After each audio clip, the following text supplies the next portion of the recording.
नमस्कार साथियों, आज हम पढ़ने वाले हैं सिंधु घाटी सभ्यता के बारे में, जिसे हड़प्पा सभ्यता भी कहा जाता है क्योंकि ये हड़प्पा नामक स्थल पर पाई गई थी। ये नोट्स मैंने खुद अपने लिए तैयार किए हैं, लेकिन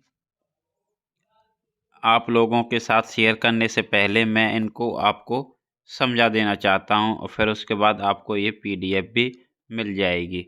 एक बार समझाने के बाद वीडियो के अंत में मैं आपको बता दूं कि ये PDF आप कहां से डाउनलोड कर सकते हैं। बात करते हैं हड़प्पा सभ्यता के बारे में। इस सभ्यता के प्रथम अवशेष कहां पर मिले थे? हड़प्पा नामक स्थल से प्राप्त हुए थे।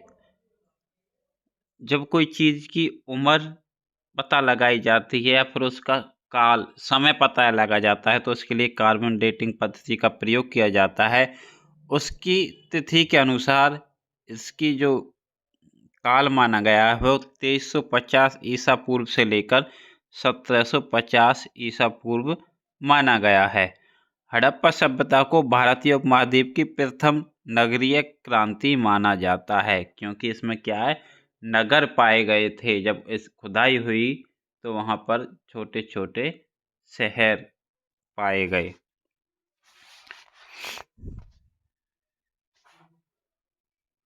भारतीय पुरातत्व विभाग के जन्मदाता अलेक्जेंडर कनिंघम 1861 ईस्वी में पूछा जाता है कि जो भारतीय पुरातत्व विभाग है उसके जन्मदाता किन्हें कहा जाता है, तो अलेक्जेंडर कनिंघम।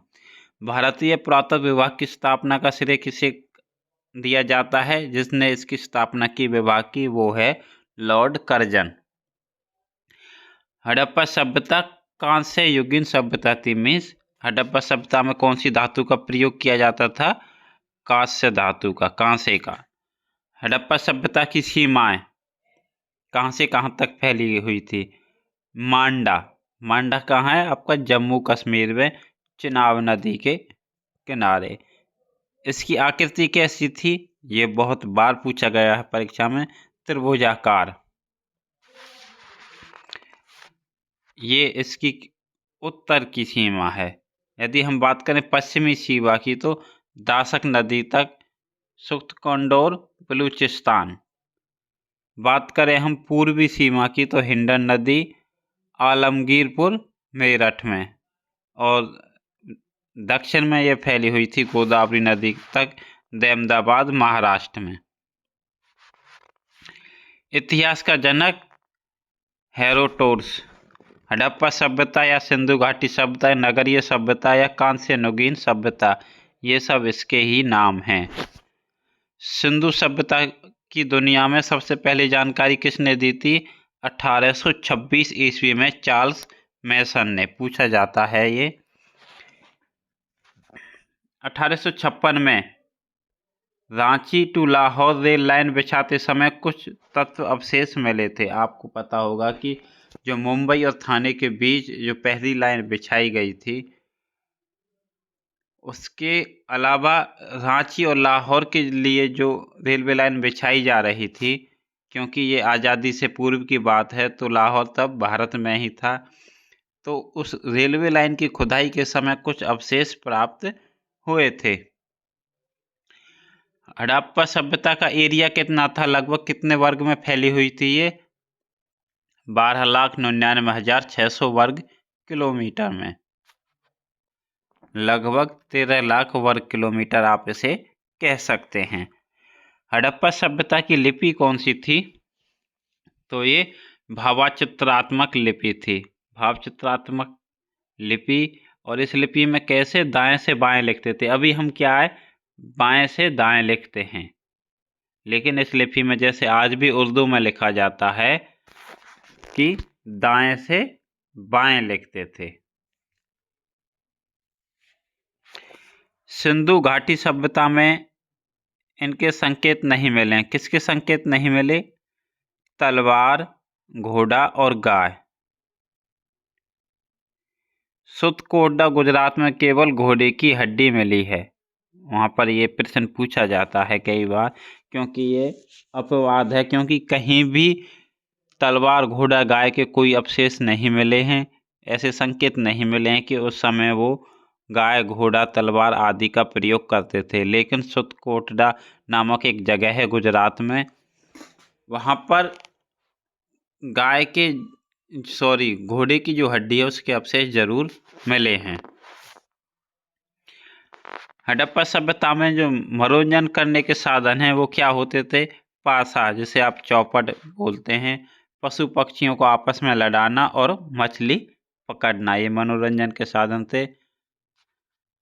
नदियों के किनारे बसे हड़प्पा कालीन नगर, ये कई बार जब आप थोड़ा हाई लेवल का एग्जाम देते हैं या फिर कई बार कठिन बनाने के लिए ये पूछ लिया जाता है। हड़प्पा रावी नदी के किनारे है। मोहनजोदड़ो सिंधु नदी के किनारे, लोथल भोगवा नदी के किनारे, कालीबंगा घग्गर नदी, रोपड़ सतलुज, आलमगीर हिंडन नदी के किनारे, सुंदरमकेडोर दासक नदी, कुनाल सरस्वती नदी, बनावली सरस्वती, चंदगुड़ो सिंधु नदी।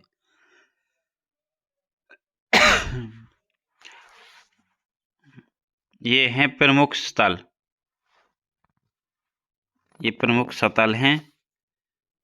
उसके उत्पन्नकर्ता, खोज की किस वर्ष में की, किस नदी के किनारे स्थित हैं, आज स्थिति क्या है, क्या नाम बदल गया, कौन से देश में है, और प्राप्त साक्ष्य, ये आप खुद नोट से पढ़ सकते हैं। इसमें कोई पॉइंट बताने वाली बात नहीं है। मैं आपको इसको पढ़ाऊंगा तो वीडियो लंबी हो जाएगी। जैसे कि हड़प्पा सभ्यता किसने खोज की? दयाराम साहनी ने। किस वर्ष की? 1921 में। किस नदी के किनारे पर स्थित है? रावी नदी के। स्थिति क्या है? आज ये मोंटगोमरी पाकिस्तान में है। क्या प्राप्त साक्ष्य व मोहरों का एक श्रृंगी पशु, कांसे की इक्का गाड़ी, अन्नगागार कब्रिस्तान, ये सब ऐसे आप इसको याद कर सकते हैं।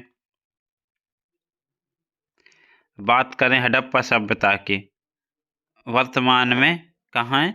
रावी नदी के किनारे स्थित है, पाकिस्तान में। खोज 1921 में दयाराम साहनी ने। स्थल से प्राप्त अवशेष, फिर वही स्वास्थ्य का चिन्ह, नटराज, भगवान शिव की मूर्ति, शंख से बना हुआ बैल, पैर में सांप दबाए, गरुड़ का चित्र, गेहूं और जौ के अवशेष मिले हैं, मछुआरे का चित्र और अन्नागार, जहां अन्न रखा जाता था। मोहनजोदड़ो की बात करें, वर्तमान पाकिस्तान में सिंधु नदी के किनारे स्थित है। खोज 1922 ईस्वी में राखलदास बनर्जी ने की। इसे मौत या मृतकों का टीला भी कहा जाता है। इस स्थल से प्राप्त अवशेष, कुंभकारों के भट्टे, सूती कपड़े, विशाल अन्नागार व स्नानागार, मलेरिया से संबंधित 3 मुख वाले देवता पशुपति, सीडी के साक्ष्य, योगी जी की मूर्ति, ये आप याद रख सकते हैं। नोट: सिंधु घाटी सभ्यता के लोग मातृ देवी, कुंभड़ वाला सांड, एक सींग वाला गैंडा की पूजा करते थे। ये प्रश्न काफी ज्यादा पूछा जाता है, इसलिए नोट करके लिखा हुआ है। हड़प्पा सभ्यता के निवासी कैसे थे? शहरी। भारत में खोजा गया सबसे पुराना शहर क्या है? हड़प्पा ही है, ये आपको याद रखना है। अगला प्रश्न है चहुंदड़ो, ये भी वर्तमान पाकिस्तान में है, सिंधु नदी के किनारे। खोज हुई 1931 में NG मंजूमदार के द्वारा। इसे औद्योगिक नगरी भी कहते हैं। इस स्थल से प्राप्त अवशेष, मन के बनाने के कारखाने के अवशेष व लिपस्टिक के अवशेष और ईंट पर बिल्ली का पीछा करते हुए कुत्ते के पद चिन्ह प्राप्त हुए हैं। उसके बाद रोपड़, एक एक करके सारी सभ्यताएं आपको यहाँ पर दी गई है। इसमें कोई भी समझाने वाली बात नहीं है। अब देखते हैं कुछ समझाने वाली बात होगी तो नहीं, अब कोई समझाने वाली बात नहीं है। अब बात करते हैं ये PDF कहाँ मिलेगी। ये PDF आपको माई बुकलो नाम से एक ऐप है, प्ले स्टोर से आप डाउनलोड कर सकते हैं। वहाँ पर आप सर्च करोगे टीचर नगरी, तो वहाँ पर ये आपको एक ई-बुक के रूप में ये PDF मिल जाएगी। PDF वहाँ से आप डाउनलोड कर सकते हैं, आपके मोबाइल में डाउनलोड हो जाएगी बिना किसी परेशानी से। तो आप वहां से आसानी से डाउनलोड कर सकते हैं। My book low app install करें, वहां पर टीचर नगरी सर्च करके आपको ये PDF मिल जाएगी। इसके अलावा और भी आपको हैंड रिटन नोट्स काफ़ी सारे मात्रा में मिल जाएंगे। आप कोई भी बिना किसी परेशानी के डाउनलोड कर सकते हैं। वीडियो को लाइक करें, चैनल को सब्सक्राइब कर लें, चैनल पर नए हैं तो। धन्यवाद।